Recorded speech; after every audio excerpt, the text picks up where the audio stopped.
Illusion kills the Sussex couple. Harry and Meghan's failure is karma.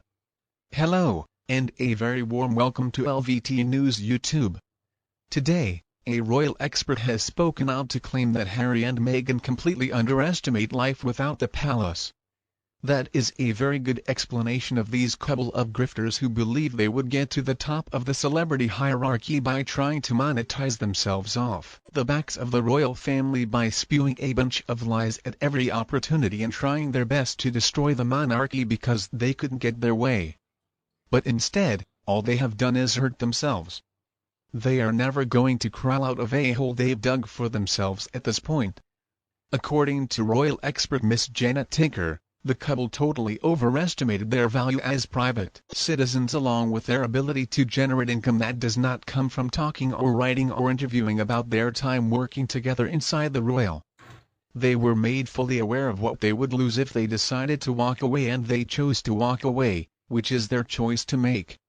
When you strip the pair of their connections to royalty, you are left with two people who are completely incapable of generating the sort of wealth required to maintain the lifestyle they currently have. Harry is a former military captain who could never obtain the necessary qualifications to work in the same sort of role in a civilian capacity. A guy that had to cheat to get A levels is not going to get a commercial pilot license. As for Meghan, her acting career shows that she has never been highly sought after. She got that Suits job and she stayed with it for a long time because there was nothing offered to take her career in a new direction. It's not like she was able to build her small success into mainstream stardom. What she couldn't get in nearly 4 decades, Harry gave. Both of these people had been given more than enough time and more than enough chances to develop their branding and to figure out a place for themselves in Hollywood and the world stage that is not dependent on their titles. But so far they haven't done much to take advantage of what they have, and their public personas just keep on getting ripped apart in the. And it's not as if they could even blame the British tabloids or the media as a whole, because negative coverage of the two of them is all over the world. And it's pretty damning. Their departure from the royal family was always going to be a risky thing. If the two of them had run away to America and not on the Oprah interview or written that stupid book or done all those interviews, if instead they had concentrated all their time and energy into building a meaningful future that has nothing to do with the royal family, then I'm sure their place on the world stage would be quite different.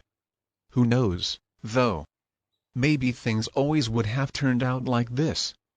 People who lie need to have very good memories, and neither of them seems to have a good memory at all. After telling so many lies, of course, the public is caught on to them now. They actually didn't underestimate all that much. They just overestimated themselves and their abilities and talent. They're now more infamous and famous and as ridiculous as they are ridiculed. Their mistake was not leaving the royal family and striking out on their own. Their mistake was using their personal gripes to try to make money for themselves. But then again, I guess when the only thing you have to sell are your personal problems, that's a currency you're going to use to pay for your lifestyle. And Harry and Meghan have become experts at. But unfortunately for them, it's not like you can sell this woe is me story more than once. It's not like you can tell lies to the whole world and then later expect not be exposed as a liar. I truly believe that Meghan believed she could buy her way into Alice Hollywood by dragging Harry along with her. And maybe it could have worked. But then they went to Oprah and told so many lies. I don't know what they were thinking, because so many of the lies they told were so easily exposed as lies. And then after that, they told some more lies in that Netflix mockumentary that they tried to claim with the docu-series where Meghan seemed to mock a lay queen with that curtsy. What a big mistake that was. Now, America is a proud republic. But at the same time, Americans had and still have a lot of respect for the late queen, and even Americans who were not fans of the monarchy or the queen do not appreciate bullying, especially when the victim is a 95-year-old woman who worked her whole life for her kingdom and Commonwealth. And then Harry's book was another big mistake. I cannot believe the publisher allowed this vision of Harry rubbing cream on his penis, but feeling that his